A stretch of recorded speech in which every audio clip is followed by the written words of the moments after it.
Thanks, Mark. Excellent. Testing. Can we hear all right? Can you guys hear me? Okay. Excellent. Did you see that little black space in the bottom, the little last square on the cascade of the tiles of the famous people? I got really nervous. Like, is my face meant to go there? That's like, you got Seth Godin, got Simon Sinek, John Colbert. Never heard of him. Do now. His face is going to go there. I hate my photo now that I actually realise the photo that I sent through compared to those, because they actually look pretty cool. They're kind of looking a little bit like this. Mine's actually like, so which you all saw, but that's me. But we're talking about work today, which I guess I'm passionate about because I'm actually doing it. But I looked up the definition this morning. So I looked up the definition of work. There's a few. It says exertion of effort to accomplish a task, productive or operative activity. Wow, that sounds like fun. Who jumped out of bed for that? It's like, yes, I can't wait to go and exert effort to accomplish a task. Good luck today, sweetheart. I hope you have a fantastic day with your productive and operative activity. Who the hell came up with the name work? And if you do, put that definition in there. My dad once called it, when I finished university, he goes, get ready to start the 40-year grind, son. Now, my dad's actually a pretty inspiring guy. This is obviously just a lapse of a moment. 40-year grind of what? 40-year grind of productive and operative activities. Exertion of effort times 40 years. We're going to come up with a new word for it. We're going to call it life. I'm just going to say life.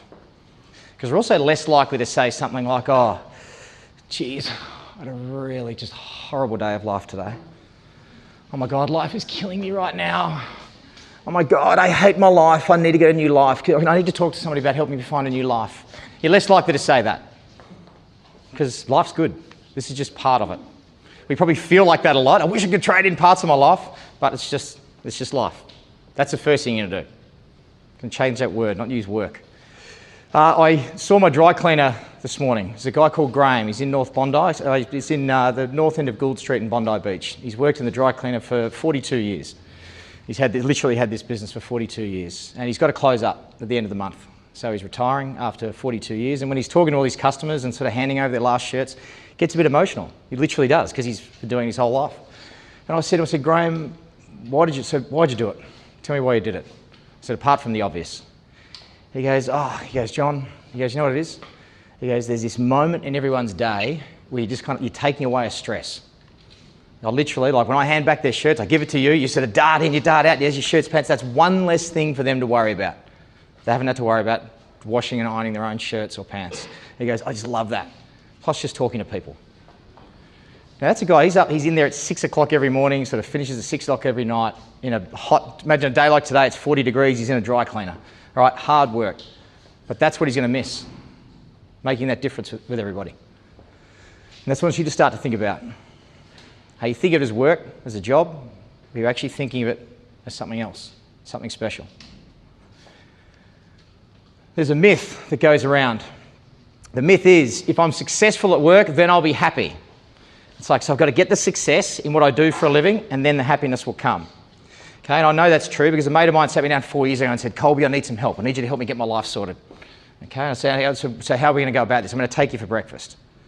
So he's going to take me for breakfast, I'm going to sort his life out. That's literally what he said. And he's downloaded this great little app, this template that's just like it's a life canvas thing. Like it's sort of where, you've probably seen those things of what do you stand for, this, describe your perfect life. And he's filled out all the spaces in this template. And he goes, right, let me take you through it, Colby. And he starts telling the story of what his life's going to look like in 5 years' time. And he's staying, he's got a holiday house, he's at the beach, he's got all this money, he's playing golf for half a day, he's doing this, he's going for lunch, him and his mates catch up and talk about investment ideas. He's described this perfect life. I'm going, that sounds fantastic. I said, can I ask you one question? I said, where's your career in all of this? And he goes, what? I said, where's what you're doing for work in all of this? And he said, oh, no, that comes before that. I've got to work my butt off for the next 5 years. I've got to get through the next 5 years to earn enough money so I can have that. I need you to help me with that bit. And what I just said to him, I said, right, what you've said is we're going to put happiness on hold for 5 years. Focus on the success bit.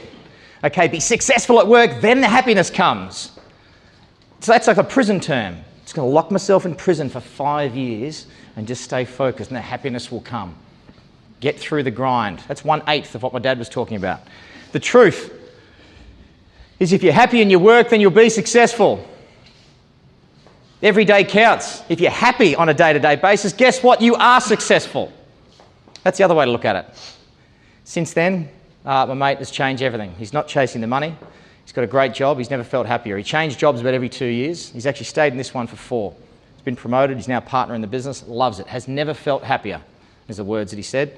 I said, how's the financial stuff going? He goes, I'm way off track, but I don't care less. I'm happier. We're going to come up with a new definition, as we're going to walk away with today. New definition: work is making a difference while making a living.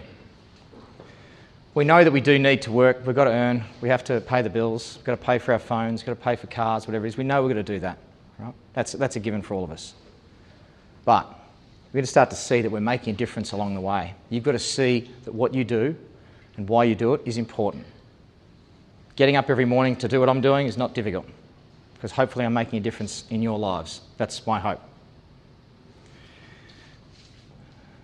And here's the good news. There's never been a better time in history than right now to do amazing work that is also making a difference. This is the best time to really care about work than ever before. Shortly I'm going to talk about just how work has changed, the changing nature of work, but today you can get involved in anything, you can contribute to anything. There's a very inspiring lady called Zaina Erheim. Okay, so if you follow her on Twitter, she's a journalist. She was teaching journalism as a journalist in the UK. She's Syrian in terms of her background. And she's made the decision to go back to Syria and start teaching citizen journalism. One of the things she wants to do is to get, so she can sort of start to change the cause there. She wants to empower the people, everyday people, to start to report what's going on the ground through Twitter and other anonymous blog channels, so we can get more news out of what's really happening within Syria. While she's doing that, she's still actually got a business back in the UK, and she's connected the two. So she's teaching people back in the UK what she's learned by being on the ground in Syria, which is obviously a very dangerous situation. But there are opportunities everywhere for you to get involved in lots of different things like that. It's never been easier to start a business. It's never been easier to find people who believe in what you believe in and rally around some sort of a cause, especially those in the creative space. The question is, do you want to make it happen? Have a reason for doing it. It is the perfect time to do great work that is meaningful. But how did we get here? A little bit about how work's changed. Fortunately, some people in the room went around in this horrible thing called the industrial age, but sort of about 250 years ago it started.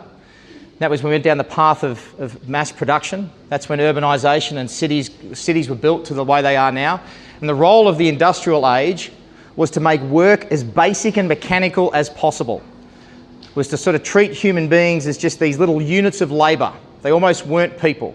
And we simplify tasks into really basic things so people can't screw it up. And it was all about efficiency and scale. That's what the industrial age was about. Then we entered the information age, which was about 30 years ago, or the knowledge age was another word for it. Things started to get more complex then. The nature of work had to change. The reason is businesses needed people to start to think. We needed innovation. That's where creativity started to become more important. So work changed. And now, the exciting bit, we're in a new era altogether. We're in the social age. The social age is almost designed for a lot of the people here because of those things, because we're so connected. But now it's about being proactive and collaborative in the work that we do and attaching that to a cause. The social age is perfect to do meaningful work because in the social economy, it's all about knowledge work. Okay, so in the developed world, just so you know, because everybody in this room practically, as I understand it, it's in what we call knowledge work. 60% of our economy now is based on knowledge work. And that's because things like manufacturing, agriculture and all those sorts of industries, they're going to start moving towards a developed world and emerging world. Okay, those economies are going to start to dominate there. We're going to dominate in knowledge work. People like you guys. The other bit is it's where the knowledge age was all about sharing of information. Now it's about sharing of assets. Okay? It's making use of what we already have and sharing that. And part of that is sharing our capability, okay? And accessing the capability from all around the world. It's never been easy to do that. Okay, we've heard of things like Airbnb and all that stuff taking off. That's actually making use of existing resources, not wasting anything. Tapping into stuff that is already there. The question for you guys is to think, how am I making it easy for people around the world to tap into what I have? Because you have stuff now. You already have a lot to offer. Are you making it easy for people to tap into that? Because somewhere around the world, there's somebody who wants it, who needs you. That's the connected piece. And the final bit is we're getting back to what's known as a village culture. Okay? The whole world is getting back to life in the village, which is where we're there for each other, we're there to help each other, there to support each other. That's why we share things with each other. Okay? That's where it's getting to. That's where the economy is going to get to. That's where organisational cultures are getting to, which is a big part of what we do. That's perfect for people like yourselves who want to contribute to something special and see that their work is not about work, it's about doing something meaningful. But let's come back to what we're talking about, human beings. The connection between work and what makes us human. Some of you may have heard of Maslow's hierarchy of needs and some of those things. There's a few different versions of that. There are 7 things that we need as human beings. First thing is we've got to make sure we're alive. That's the safety bit, the survival piece. We've got to make sure that we're taken care of. The next need we have is certainty. We take care of that through making sure we eat, clothe ourselves, shelter. One of the ways we can afford to eat, clothe ourselves and shelter is to earn a living. That's how we create greater certainty, certainty of survival. We also have a need for connection, okay? Relationships. Because if we form relationships with people, that gives us greater opportunity to develop certainty. We all know that if we've got great relationships, it makes it easy to find a job, okay? We need to connect with people. We have a deep human need for a sense of significance, to feel valued, okay? Recognition, self-esteem. Growth, okay? Big reason why you're here today, you're all here, is because you want to learn. Okay? As human beings, we do have a need to grow, because if we can grow, that increases the chance that we're going to be more significant in the eyes of others, which then makes it easier to form relationships. But we all have a big part of us that wants to learn and grow. That's why you're all here. Uncertainty is where there's part of us where we want things to change a little bit. Okay, we want the aesthetics of our environment to be a little bit different. Okay, if we're doing the same thing every day in the same environment every day, it gets a bit monotonous. Okay, we do want some level of change. Part of the reason that's important is that allows us to grow. Get out of our comfort zone now and then, that helps us with growth. And the final piece, and the one that I want to really inspire you with today, is this idea of contribution. All of us as human beings have this real deep need to want to be giving to something that's greater than ourselves, to make a difference in the lives of others.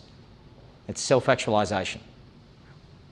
And that's, even though it's at the bottom, because of the way we're wired, that's actually where I want you to start when you think about work or think about life. If we look at all of those, work is probably one of the few things that has the opportunity to serve all of them. For one, it pays the bills. 2, it's a great chance to form relationships. 3, it's a great chance to show what we're capable of, okay, which is really good in terms of our sense of significance, self-worth. It is the best place to grow, to throw yourself into new challenges, okay, daily challenges, so you can constantly be learning, right? Uncertainty, changing environment, changing conditions, different projects, and then being part of a cause, which is the contribution piece.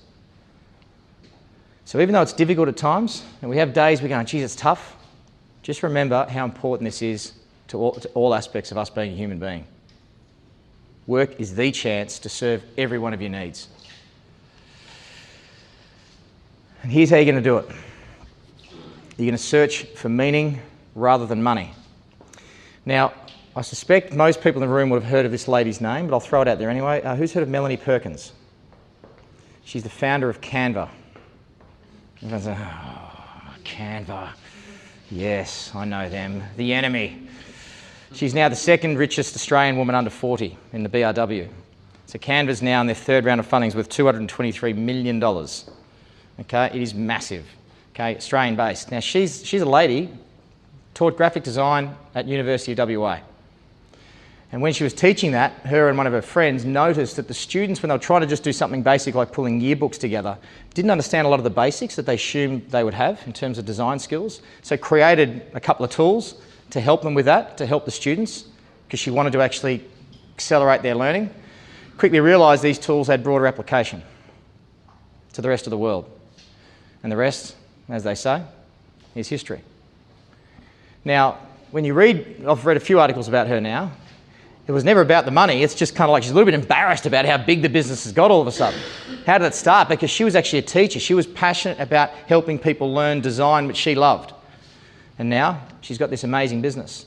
She's running that business based on a culture that she believes in. She's treating them the way she likes to be treated based on her values. But that all just started by her doing something she thought was important. And the money just came. So how am I going to get you guys to do it? What you're going to be searching for, okay, it's almost like our mission in life when it comes to the work part of our lives, is we're trying to find what's called the sweet spot. Okay, this is where you're going to be you at your best. Okay, and you're not going to be able to get the answer to this today, but it's just some things for you to start to think about. The sweet spot is where you sort of get a bit of an idea of what you're good at. And for a lot of you early in your career, you're still actually working that out because there's just a lot of things you haven't done yet. So you're still getting a sense of what things am I good at. Then there's stuff that you love doing, stuff that you're passionate about. And then there's stuff that's actually going to, I guess, pay a wage and potentially be the seeds of a business, which is what you need to do. And where these three overlap, that's where you're going to start to be the best you can be. And these are the questions for you to start to think about. What are the things I'm good at? Pay attention to those things. Where do they intersect with things that I love doing? And out of those things, where am I starting to get an idea of maybe roles or jobs that are out there? Okay, so you've probably heard Google's done lots of research on this, that most students in university today, particularly in the knowledge-based, knowledge sort of roles and knowledge industries, are actually studying for jobs that don't exist yet. That's how fast things are changing. So it won't be obvious to you right now necessarily how you can put your skills and passions to good use. There are things that are just going to emerge. There are business ideas that are going to come up that you, people in this room, are going to have that the rest of us would just never even think of or go, oh, why would that work? But you're going to land on that just by asking these questions. And that's going to be your sweet spot, like it is for Melanie Perkins. One of the things I was just talking to my colleagues beforehand, one who I've just realised actually is the brother of Bronwyn Vandermeer, who obviously is in, and I think Dom's actually just realised, Dominic Vandermeer, he's just going, oh my God, my sister actually was here like last month. I didn't even realise. Hope it went well, but we'll pretend that you knew. We're telling a story about when I worked in my corporate days and looking at the baristas and the great job they did, everybody managing to get through 80 coffees within 20 minutes, and they do it with a smile on their face. Did anybody have a grumpy barista?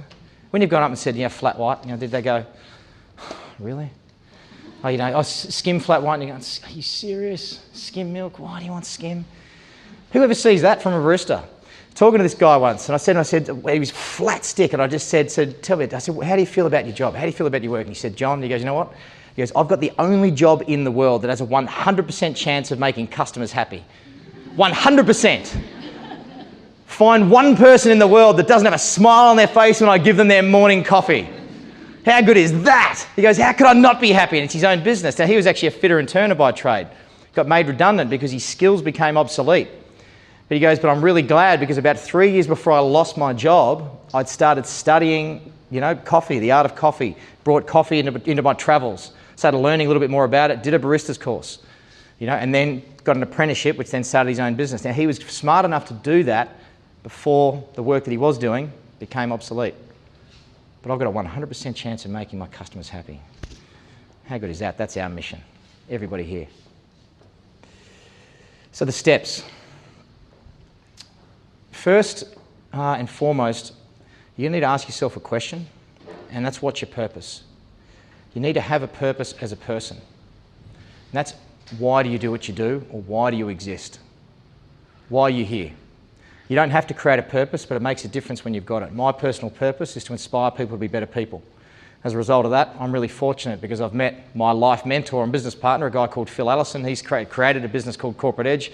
Our purpose is to facilitate the achievement of human potential. Perfectly aligned. Okay? One of my clients, a friend of mine, who's started a great business, which you'll probably know about very shortly, His personal purpose is to simplify people's lives with technology. That's what he sees his mission. And he goes, you know what, he's already built and sold one business, had another business that didn't work. He's in one that's all on the line. He goes, if it works, fantastic. If it doesn't, I'll go again. But you know what, I'm not going to stop. I'm here to help simplify people's lives with the use of technology. I reckon that's what I'm here for. Another friend has just quit a job at Diageo. He's gone through this exercise. And he's always been the great person at organising holidays, events, parties for us as a group. He's just fantastic like that. His personal purpose, he's just landed on the weekend. He's gone, I've just realised why I'm here. That's to create epic memories and experiences for people's lives. That's what he sees he's about. I've got to try and work out a career and a job and what I'm going to do next. I haven't worked that out, but I know why I'm here. And everything's going to come back to that. That's the first thing for all of us. What's your purpose? The second, and this is going to be tough for some of you, is that it's not about you.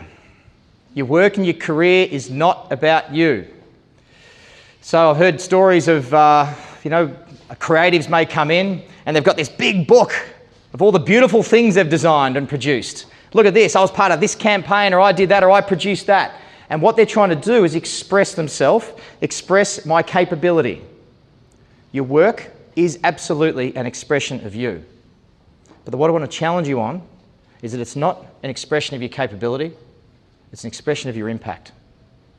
What was the impact of the work that you've done? How did that help a person, a team, a client, whatever it may be? How has what you've done made a difference? That's the story that you've got to start to tell. You're doing the work for other people, not for yourself. You're going to feel a lot more fulfilled if you start to see it that way. And definitely a change in how we approach, a lot of what we do, especially for those in the creative space. Expression of your impact, not your capability. You're going to need to be a lifelong learner. Trying to learn a little bit every day. And it's easy to learn a little bit every day. If you think about my mate, the barista who started the coffee shop, committed to learning, putting some effort into something that he was passionate about, and that actually then built and transitioned a career for himself. But he only did that by starting that learning process earlier than probably what he needed to. Roles, jobs are changing so fast all the time. Those of you that work in organisations are going to be finding that your role is changing on a weekly, monthly basis based on the changing goals and objectives of a business. Okay? Those of you who have started businesses, Flynn, is one who's leading a big business now. It's like what you start off maybe with a design skill, a creative skill. All of a sudden I'm leading people, I'm managing a business. That's a total different set of skills, total different nature of work, which is around leadership, looking after people, organising rather than doing. So it's constantly changing. So the only way we can actually get through that and continue to be the best we can be is if we have a view that I've got to be a lifelong learner. Try to learn something new, a little bit each day.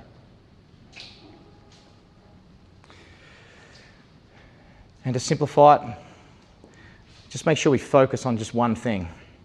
We go to a lot of these things, and I can get caught as well. If I listen to too many TED Talks, I can just get blown away. It's almost overwhelming, all the great stuff that's happening and all the great things I could do. There's about 1 million books in my space, okay? It would kill me if I actually sort of read them all and thought about all the stuff that I haven't done. You know what? I'm just going to focus on doing one thing. This is a big moment for me. I don't do many of these. This is a big learning piece for me to stand in front of a group. So I was just trying to focus on maybe doing one thing differently. My goal today was to kind of not look at the PowerPoint as much, was to sort of rehearse enough so I could kind of just push it, and to you guys it all seems like it's working seamlessly.